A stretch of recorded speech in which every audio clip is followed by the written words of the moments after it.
Bisakah Anda mempercayainya? Seorang guru dari sekolah paling bergengsi di Swiss, menangis di sebuah rest area di Jalan Tol Indonesia. Sebanyak 38 muridnya membatalkan reservasi hotel dan bersikeras ingin tinggal di rest area itu. Apa yang sebenarnya terjadi? Mengapa para murid yang terbiasa hidup di asrama mewah sekelas hotel bintang 5 di sekolah dengan biaya tahunan lebih dari 1,5 miliar rupiah ini begitu terpukau dengan sebuah tempat peristirahatan di pinggir jalan tol? Dan mengapa seorang guru veteran dengan pengalaman 20 tahun akhirnya mengakui di hadapan murid-muridnya, "Saya telah salah"? Judul laporan 40 halaman yang ia tulis sekembalinya ke Swiss adalah Belajar Sistem Kesejahteraan Publik Sejati dari Indonesia. Kisah yang akan Anda dengar ini adalah catatan 72 jam penuh keajaiban yang dimulai di Lausanne, Swiss, pada bulan Oktober 2024. Berlangganan dan menyukai video ini akan sangat membantu kami. Mari kita mulai. Halo, nama saya Isabella Miller. Selama 20 tahun, saya bekerja sebagai guru pembina kehidupan asrama di Brilliamont International School, yang terletak di Lausanne, Swiss. Sekolah kami adalah sekolah asrama prestisius yang dihadiri oleh murid-murid dari 40 negara di seluruh dunia. Biaya sekolah tahunannya saja mencapai lebih dari 1,5 miliar rupiah, dan asrama kami memiliki standar setara hotel bintang 5. Pada bulan September 2024, Dewan Sekolah memberikan sebuah proposal istimewa, sebuah perjalanan studi untuk 38 murid kelas 11 ke Indonesia. Sejujurnya, pada awalnya saya enggan. Mengapa harus ke Asia, bukan Eropa? Selama 20 tahun terakhir, saya selalu membawa murid-murid ke Paris, London, dan Roma. Saya sudah terbiasa dengan fasilitas sempurna di kota-kota tersebut. Dalam rapat persiapan, kekhawatiran terbesar saya adalah masalah toilet. Salah satu rekan guru saya pernah bercerita tentang pengalamannya berlibur di Asia Tenggara 10 tahun yang lalu. Tempat peristirahatan di jalan tolnya benar-benar mengerikan, katanya. Bau, kotor, dan menjijikkan. Saya mengangguk setuju, sudah kuduga. Saya pun mengumumkan daftar perlengkapan yang harus dibawa para murid. 5 bungkus tisu basah, sabun portabel, hand sanitizer, bahkan penutup toilet sekali pakai. Saya juga mengirim email kepada para orang tua, mohon dimaklumi bahwa penggunaan toilet selama perjalanan di jalan tol mungkin akan sangat terbatas. Malam sebelum keberangkatan, saya mencari foto-foto rest area di jalan tol Indonesia melalui internet. Yang muncul adalah foto-foto lama dengan bangunan yang tampak usang. Benarkan dugaanku, pikir saya, pasti tidak bisa dibandingkan dengan rest area di Swiss. Tentu, rest area di Swiss pun tidak sempurna. Anda harus membayar 2 franc sekitar 36.000 rupiah. Untuk menggunakan toilet, makanannya mahal, dan fasilitasnya biasa saja. Tapi, setidaknya itu, Eropa. Saya mengumpulkan ke 38 murid dan memberikan peringatan terakhir. Anak-anak, ingat, Indonesia itu di Asia. Akan sangat berbeda dari Eropa kita, terutama fasilitas umumnya, jangan berharap terlalu tinggi. Mengerti? Para murid mengangguk, beberapa tampak cemas. Salah satu dari mereka bertanya, lalu bagaimana dengan toilet di rest area, Bu? Dengan percaya diri saya menjawab, tahan sebisa mungkin sampai kita tiba di hotel. Anggap saja rest area hanya untuk keadaan darurat. Pada 15 Oktober 2024, kami berangkat dari Bandara Jenewa. Perjalanan udara selama lebih dari 14 jam. Para murid tampak antusias, sementara saya merasa tegang. Di dalam tas saya ada 10 bungkus tisu basah dan 5 botol hand sanitizer. Kita lihat saja nanti, seberapa berbedanya Indonesia, gumam saya dalam hati. Saat itu, saya tidak menyadari bahwa pengalaman 20 tahun saya akan runtuh seketika. Kami mendarat di Bandara Internasional Soekarno-Hatta. Begitu pintu pesawat terbuka dan kami melangkah masuk ke dalam terminal, saya diam-diam mengakui, ternyata lebih baik dari yang kubayangkan. Bandara itu sangat luas dan bersih. Gerbang imigrasi otomatis berjejer rapi, dan para murid berhasil melewatinya hanya dalam waktu 15 detik. Seorang murid berkomentar, "Bu, sepertinya ini lebih besar dari Bandara Jenewa." Saya tersenyum canggung dan menjawab, mungkin saja. Tapi dalam hati saya berpikir, besar bukan berarti segalanya. Seorang pemandu wisata menyambut kami. Wanita Indonesia berusia sekitar 40 trepuan. "Selamat datang di Indonesia, saya Dewi Lestari, pemandu Anda." Dengan bahasa Inggris yang fasih, ia menjelaskan rencana perjalanan kami dan mengantar kami ke bus. Bus pariwisata berkapasitas 45 kursi itu sangat modern dengan ruang kaki yang lega. Setelah meninggalkan Jakarta, kami memasuki jalan tol Trans Jawa. Jalanan itu memiliki banyak lajur dan kendaraan melaju dengan tertib. Ibu Dewi mengambil mikrofon. Jalan tol yang sedang kita lalui ini adalah Jalan Tol Trans Jawa. Ini adalah proyek infrastruktur masif yang menghubungkan kota-kota besar di Pulau Jawa, dengan total panjang lebih dari 1000 km. Awalnya saya tidak terlalu tertarik dan hanya memandang keluar jendela. Jalan tol di mana-mana sama saja, pikir saya. Namun, kalimat Ibu Dewi selanjutnya menarik perhatian saya.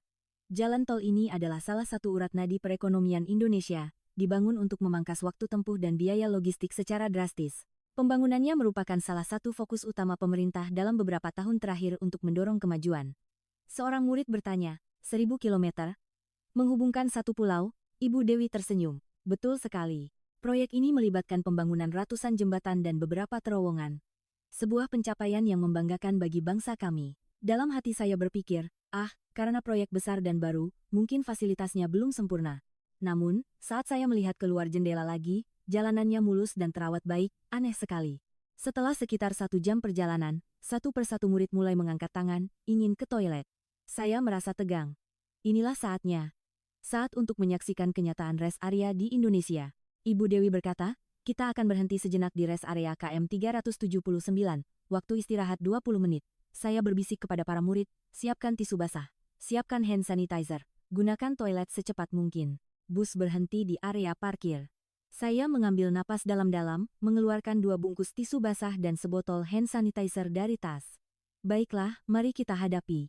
Pasti toiletnya tua dan kotor. Saya dan para murid turun dari bus. Bangunan rest area terlihat di depan mata. Ternyata cukup besar dan modern. Eksteriornya tidak buruk, pikir saya, namun masih skeptis. Pasti luarnya saja yang bagus, dalamnya berantakan. Kami berjalan menuju pintu masuk. Pintu otomatis terbuka. Dan hal pertama yang saya lihat adalah sebuah layar digital besar. Di sana tertulis, ketersediaan toilet wanita, 12 kabin, 3 digunakan. Saya terpaku di tempat. Saya menatap layar itu dengan bingung. Ketersediaan toilet wanita, 12 kabin, 3 digunakan, ini real time. Seorang murid menarik lengan saya. Bu, lihat itu. Layarnya memberitahu kita bilik mana yang kosong. Saya kehilangan kata-kata. Selama 20 tahun bekerja di sekolah paling bergengsi di Swiss dan melihat fasilitas terbaik di dunia, ini adalah pertama kalinya saya melihat sistem informasi ketersediaan toilet real time di sebuah rest area jalan tol. Rest area di Swiss tidak punya ini. Rest area di Autobahn Jerman juga tidak. Para murid bergegas masuk ke toilet. Saya mengikuti dari belakang. Dan saya tidak percaya dengan apa yang saya lihat. Di atas setiap pintu bilik toilet, ada lampu indikator kecil. Lampu merah berarti terisi, lampu hijau berarti kosong. Seorang murid berseru, wow, ini benar-benar canggih. Saya masuk ke bilik yang kosong. Begitu saya menutup pintu, saya terkejut lagi. Ada jet washer semprotan, pembersih. Di toilet rest area jalan tol. Setelah selesai, saya menuju wastafel. Keran air otomatis, lengkap dengan sabun cair dan pengering tangan. Dan yang paling penting, tidak ada bau sama sekali. Standarnya setara dengan toilet hotel bintang 5. Saya berdiri di sudut, mengamati sekeliling. Seorang petugas kebersihan terus-menerus membersihkan area itu. Lantainya kering tanpa genangan air, cerminnya bersih tanpa noda, pencahayaannya terang dan ventilasi udaranya sempurna. Satu persatu murid keluar, semuanya dengan ekspresi takjub. Bu, sepertinya toilet ini lebih bersih dari toilet di asrama sekolah kita, kata seorang murid. Murid lain menambahkan, ada jet washer dan tidak bau sama sekali. Rasanya seperti di hotel bintang 5. Saya terdiam. Selama 20 tahun, saya selalu mengajarkan bahwa Swiss adalah yang terbaik. Namun, kenyataan di depan mata saya benar-benar berbeda. Toilet di rest area Swiss berbayar. Anda harus membayar 2 franc, atau sekitar Rp36.000. Apakah bersih? Biasa saja. Terkadang bau, jarang dibersihkan, dan tentu saja tidak ada jet washer. Seorang murid bertanya, Bu, berapa biaya untuk menggunakan toilet ini? Saya menoleh ke arah Ibu Dewi. Ia tersenyum dan menjawab, gratis. Semua toilet di rest area jalan tol di Indonesia gratis. Para murid mulai berbisik. Gratis?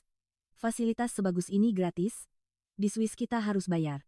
Saya tidak bisa berkata apa-apa. 10 bungkus tisu basah di tas saya terasa sia-sia. Kami keluar dari toilet.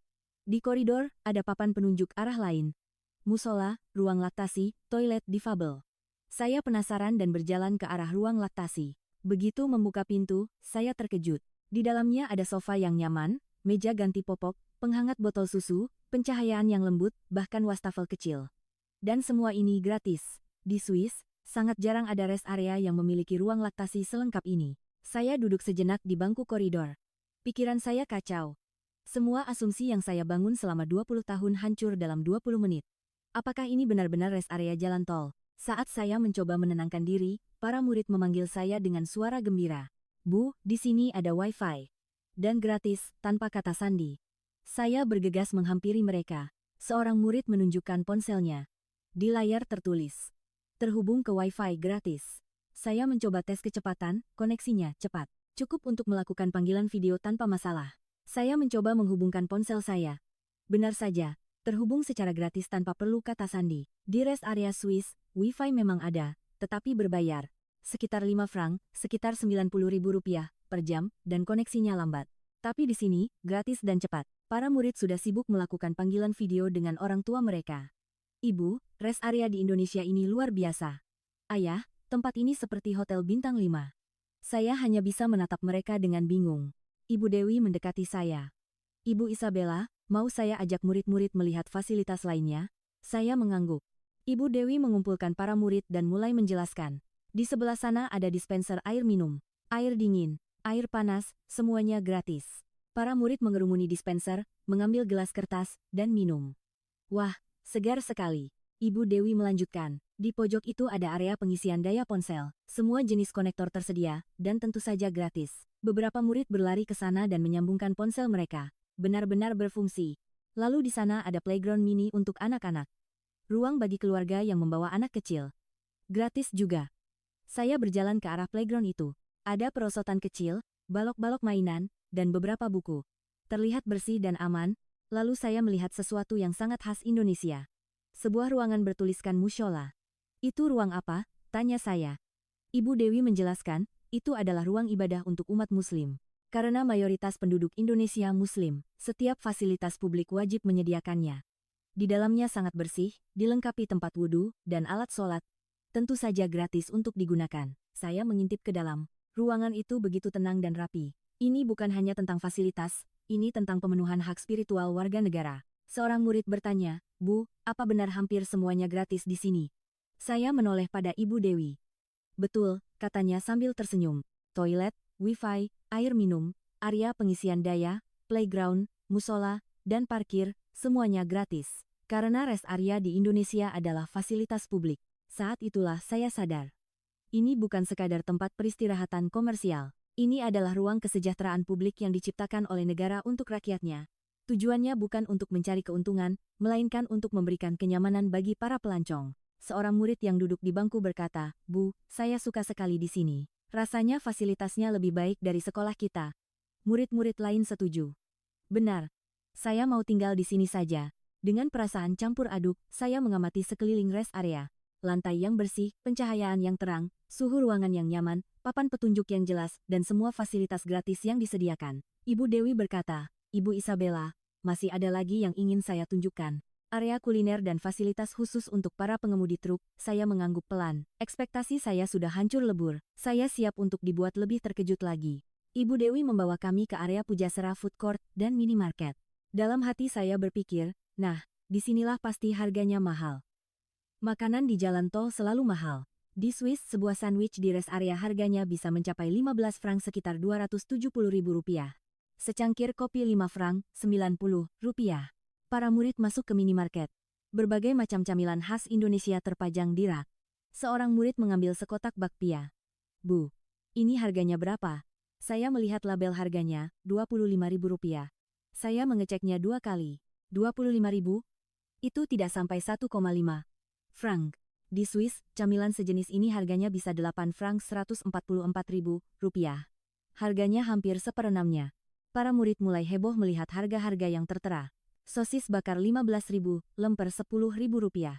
Semuanya sangat murah dibandingkan harga di Swiss. Seorang murid bertanya pada saya, Bu, uang saku saya, 20 franc. Di sini saya bisa belanja banyak sekali. Saya hanya bisa mengangguk. 20 franc setara dengan Rp360.000. Di Swiss, itu hanya cukup untuk membeli sandwich dan minuman. Di sini, ia bisa membeli makanan utama, berbagai camilan, dan kopi. Saya ikut membeli sekotak bakpia seharga Rp25.000. Sesuatu yang mustahil di Swiss. Saya membuka kotaknya dan mencicipi satu. Seketika, saya berhenti. Rasanya enak, benar-benar enak. Perpaduan manisnya isian kacang hijau dengan kulitnya yang lembut begitu sempurna. Apa ini benar-benar camilan rest area? Camilan di rest area Swiss biasanya mahal dan rasanya biasa saja. Tapi ini berbeda. Seorang murid yang sedang makan sosis bakar berkata, Bu, ini enak sekali. Murid lain yang sedang makan soto mengacungkan jempolnya. Semua tampak bahagia. saya mendekati sebuah mesin kopi. Kopi hitam 10.000. Di Swiss, harganya 90.000 rupiah. Saya memasukkan uang dan menekan tombol. Secangkir kopi panas keluar, saya menyesapnya. Rasanya tidak buruk, bahkan cukup nikmat. Ibu Dewi menjelaskan, harga makanan di rest area di Indonesia diatur agar tidak terlalu mahal. Selain itu, rasanya juga harus bersaing agar para pengunjung mau datang kembali. Saya mengangguk, sangat masuk akal. Di area Pujasera, saya melihat menu makanan utama. Soto ayam Rp35.000, nasi goreng Rp40.000, rawon Rp45.000. Di Swiss, satu porsi makan utama minimal 20 franc Rp360.000. Harganya kurang dari seperlimanya. Para murid sudah duduk dan menikmati makanan mereka. Semua terlihat lahap. Bu, ini rasanya seperti makanan restoran. Apa ini benar-benar rest area? Saya duduk di bangku, memakan satu lagi bakpia sambil minum kopi. Saya berpikir, apa yang selama ini saya ajarkan kepada murid-murid saya? Saya selalu bilang Swiss yang terbaik, Eropa yang terhebat. Tapi kenyataan di depan mata saya membuktikan sebaliknya. Harga terjangkau, makanan lezat, fasilitas bersih, layanan gratis. Semua ini ada di sebuah rest area jalan tol. Seorang murid menghampiri saya dan bertanya, "Bu, bisakah kita membuat rest area di Swiss seperti ini?" Saya tersenyum getir. Mungkin, tapi butuh waktu yang sangat lama. Ibu Dewi berkata, "Ibu Isabella, ada satu hal lagi yang ingin saya tunjukkan. Fasilitas khusus untuk para pengemudi truk." Saya heran. Fasilitas untuk pengemudi truk. Kami berjalan ke sudut lain rest area. Ada sebuah bangunan, dengan papan nama, fasilitas pengemudi. Kami masuk ke dalam. Dan saya kembali dikejutkan. Yang pertama saya lihat adalah kamar mandi dengan pancuran, shower, lantai keramik yang bersih, bilik-bilik pancuran, dan gantungan handuk. Ibu Dewi menjelaskan, para pengemudi truk bisa berkendara berhari-hari. Jadi kami menyediakan fasilitas mandi gratis. Sabun dan sampo juga disediakan. Mandi gratis? Saya tidak percaya. Di Swiss, pengemudi truk biasanya tidur di dalam truk. Mereka mandi di rumah atau membayar mahal untuk menggunakan fasilitas pancuran di rest area. Tapi di sini, gratis. Yang kedua adalah ruang tidur. Di dalam ruangan kecil, ada beberapa tempat tidur tingkat yang rapi, lengkap dengan kasur, bantal, dan selimut. Ini adalah tempat bagi pengemudi yang kelelahan untuk beristirahat sejenak, kata Ibu Dewi. Tentu saja, gratis. Ruang tidur gratis. Lengkap dengan kasur dan selimut, saya benar-benar kehabisan kata-kata. Di Swiss, mereka tidur meringkuk di kabin truk yang sempit. Di sini, mereka diberi tempat tidur. Yang ketiga adalah ruang cuci. Ada 2 mesin cuci dan 2 mesin pengering. Karena perjalanan mereka panjang, mereka perlu mencuci pakaian. Jadi kami sediakan fasilitas laundry gratis. Deterjen juga kami siapkan, laundry gratis, lengkap dengan deterjennya. Saya memutuskan untuk tidak terkejut lagi. Logika saya sudah hancur. Yang keempat adalah ruang santai.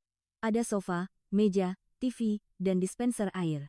Ini tempat mereka bersantai, menonton TV, atau sekadar minum kopi. Semuanya gratis. Para murid berbisik takjub. Wow, luar biasa. Enak sekali jadi pengemudi truk di sini. Fasilitasnya lebih baik dari kita. Saya setuju. Ibu Dewi menambahkan, rest area dengan fasilitas seperti ini tersebar di seluruh jaringan tol utama di Indonesia. Ini adalah bentuk penghargaan kami atas kerja keras para pengemudi truk dan untuk mendukung keselamatan berkendara. Mendengar itu, hati saya tersentuh. Menghargai kerja keras pengemudi truk, mendukung keselamatan berkendara, ini bukan sekadar fasilitas. Ini adalah bentuk penghormatan. Wujud nyata dari negara yang peduli pada kesejahteraan para pengemudi truk. Bagaimana perlakuan terhadap pengemudi truk di Swiss? Sejujurnya, tidak terlalu baik. Area parkir truk biasanya di pojok terpencil, dan tidak ada fasilitas khusus. Mereka menggunakan toilet dan restoran yang sama dengan pengunjung lain.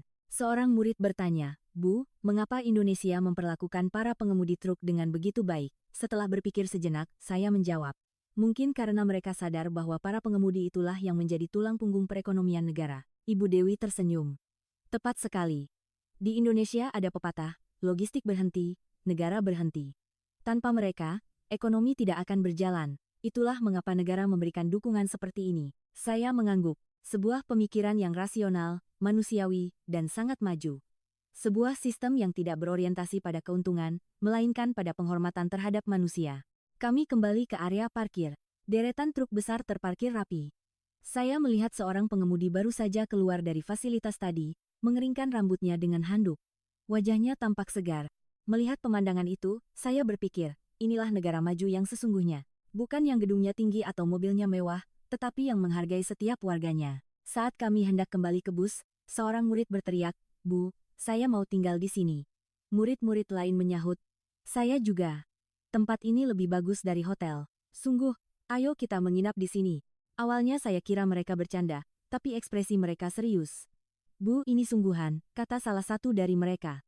"Toiletnya sekelas hotel bintang 5, wifi gratis, makanannya enak dan murah, fasilitasnya lengkap. Kenapa kita harus ke hotel? Tidak bisakah kita tidur di sini?" Saya bingung. Selama 20 tahun menjadi guru, ini pertama kalinya saya menghadapi situasi seperti ini. Murid-murid merengek ingin tinggal di rest area jalan tol. Tapi saya bisa mengerti, bahkan di mata saya, rest area ini lebih bersih dan nyaman daripada kebanyakan hotel. "Bu, fasilitas di sini lebih baik dari asrama sekolah kita," tambah murid lain. "Wifi di sekolah lambat, toilet kadang kotor. Di sini dibersihkan setiap saat dan bahkan ada indikatornya. Dan makanannya lebih murah dan enak dari kantin sekolah," sahut yang lain. "Makan siang di sekolah 15 franc, di sini dengan 40.000 rupiah sudah bisa makan soto enak." Saya tidak bisa membantah. Semua itu benar. Bagaimana mungkin fasilitas sekolah bergengsi dengan biaya tahunan 1,5 miliar rupiah kalah dengan rest area di jalan tol Indonesia? Tapi itulah kenyataannya. Ibu Dewi tersenyum. Orang Indonesia juga sangat menyukai rest area. Di akhir pekan, banyak yang sengaja berkendara hanya untuk wisata kuliner di berbagai rest area. Para murid bersorak. "Benarkah, tur kuliner rest area? Keren sekali." Saya terduduk di tangga bus. Pikiran saya kalut. Keyakinan yang saya tanamkan selama 20 tahun goyah. Eropa terbaik, Swiss terhebat, kita yang nomor 1. Tapi kenyataan di depan mata saya. Sebuah rest area di Indonesia telah meruntuhkan keangkuhan Swiss. Toilet gratis, wifi gratis, fasilitas gratis, makanan murah, kebersihan sempurna, dan kesejahteraan untuk pengemudi truk. Seorang murid mendekati saya dan bertanya pelan, "Bu, jujur saja. Apakah Swiss lebih terbelakang dari Indonesia dalam hal ini?" Saya menatapnya, matanya penuh keseriusan. Saya mengambil napas dalam-dalam dan menjawab, "Setidaknya untuk sistem rest area, sepertinya begitu." Murid itu berkata, "Kalau begitu, mungkin dalam hal lain juga bisa begitu." Saya mengangguk. Bisa jadi. Setelah semua murid naik ke bus, saya berdiri di depan mereka dan mengambil mikrofon. Setelah hening sejenak, saya berkata, "Anak-anak, guru telah salah." Semua murid terdiam. Saya melanjutkan, "Selama 20 tahun, guru mengajarkan pada kalian bahwa Swiss adalah yang terbaik. Eropa adalah yang terbaik. Tapi hari ini, saya melihat bahwa sistem publik di Indonesia setidaknya sistem rest area ini jauh lebih maju daripada yang kita miliki di Swiss." "Kenapa bisa begitu, Bu?" tanya seorang murid. Saya berpikir sejenak. Mungkin ini tentang perbedaan filosofi. Di Swiss, Anda harus membayar untuk mendapatkan layanan. Tapi di Indonesia, mereka sepertinya percaya bahwa setiap warga negara berhak mendapatkan layanan publik yang baik. Perbedaan itulah yang menciptakan sistem seperti ini. Bus mulai berjalan. Para murid memandangi rest area dari jendela. Seseorang berkata, "Selamat tinggal. Rest area terbaik." Yang lain menambahkan, "Aku pasti akan kembali." Saya juga melihat keluar jendela saat rest area itu perlahan menjauh. Tempat di mana pengalaman 20 tahun saya runtuh. Tapi juga tempat di mana saya belajar sesuatu yang baru. Kami menyelesaikan perjalanan dan kembali ke Swiss. Begitu mendarat di Bandara Jenewa, seorang murid berkomentar, "Bu, bandara ini terasa agak kecil ya." Murid lain menimpali, "Bandara Soekarno-Hatta jauh lebih besar." Di dalam bus menuju sekolah, para murid tidak berhenti membicarakan Indonesia. Aku rindu rest area itu. Aku ingin makan bakpianya lagi. Sistem lampu merah hijau di toiletnya keren sekali. Setibanya di sekolah, saya melihat punggung para murid yang berjalan menuju asrama. Mereka telah berubah. Sebelum perjalanan, mereka percaya sekolah kami adalah yang terbaik. Sekarang, mereka tahu bahwa ada hal yang lebih baik di luar sana. Malam itu saya membuka laptop dan membuat dokumen baru. Saya menulis judulnya, "Belajar Sistem Kesejahteraan Publik Sejati dari Rest Area di Jalan Tol Indonesia." Saya mulai mengetik. Saya tidak tidur selama 3 hari 3 malam. Laporan setebal 40 halaman selesai. Sistem toilet, fasilitas gratis, harga makanan, kesejahteraan pengemudi truk, perbandingannya dengan Eropa. Semuanya saya tuangkan. Di bagian akhir laporan, saya menulis, "Selama ini kita percaya bahwa Swiss dan Eropa adalah yang terbaik. Namun, kunjungan ke Indonesia telah menyadarkan kami. Negara maju yang sesungguhnya bukanlah negara dengan gedung tertinggi atau mobil terbanyak, melainkan negara yang menghargai warganya dan mempraktikkan kesejahteraan publik. Rest area di Jalan Tol Indonesia bukan sekadar fasilitas. Ia adalah manifestasi dari sebuah filosofi, negara untuk rakyat." Saya menyerahkan laporan itu ke Dewan Sekolah. Seminggu kemudian, Kepala Dewan memanggil saya. Isabella, saya sudah membaca laporan Anda. Sangat mengejutkan. Saya menunduk. Beliau melanjutkan, kami berencana untuk menjalin kerjasama pertukaran pendidikan dengan sekolah di Indonesia, dan kami juga akan memperbaiki fasilitas kita. Isabella, maukah Anda memimpin tim proyek ini? Saya mengangkat kepala dengan kaget. Saya. Kepala Dewan tersenyum. Ya. Tidak ada yang lebih memahami sistem di Indonesia sebaik Anda. 3 bulan kemudian, saya kembali ke Indonesia. Kali ini tanpa murid, tetapi bersama tim arsitek sekolah. Kami mengunjungi berbagai rest area di seluruh Jawa, mengambil foto, mengukur, dan melakukan wawancara. Kami bertemu dengan perwakilan dari pengelola jalan tol. Beliau berkata, sebuah kehormatan bagi kami bahwa Anda dari Swiss datang untuk belajar tentang rest area kami. Saya menjawab, kamilah yang seharusnya belajar dari Anda. 6 bulan kemudian, perubahan di Brilliamont School dimulai. Sistem lampu merah hijau dipasang di toilet asrama. Kecepatan Wi-Fi gratis ditingkatkan. Harga makanan di kantin diturunkan. Para murid bersorak gembira. Setahun kemudian, Kementerian Pendidikan Swiss menjadikan sekolah kami sebagai contoh sukses. Sekolah-sekolah lain mulai meniru kami. Media Swiss datang meliput. Seorang reporter bertanya, bagaimana Anda memulai perubahan ini?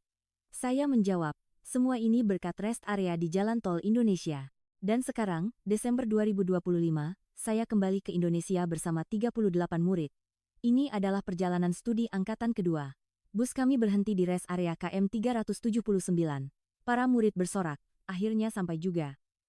Setelah setahun, memasuki rest area, perasaan haru setahun yang lalu kembali menyelimuti saya. Tapi kali ini, saya sudah siap. Saya tahu bahwa tisu basah dan hand sanitizer tidak diperlukan. Seorang murid berkata pada saya, Bu, ingat perkataan ibu kepada kami di tempat ini setahun yang lalu? Saya mengangguk. Tentu saja. Saya telah salah. Kalimat itu mengubah hidup saya. Meruntuhkan keangkuhan yang saya bangun selama 20 tahun dan membuka jalan baru untuk belajar. Dan sekarang, inilah yang saya ajarkan kepada murid-murid saya, dunia ini luas, dan ada banyak hal untuk dipelajari. Berpikir bahwa kita adalah yang terbaik hanya akan menghalangi pertumbuhan. Sikap rendah hati untuk belajar, itulah sikap sejati warga negara maju. Saya melihat layar digital di pintu masuk toilet. Ketersediaan toilet wanita, 12 kabin, 2 digunakan. Sistem yang setahun lalu mengejutkan saya, kini terasa seperti sahabat lama.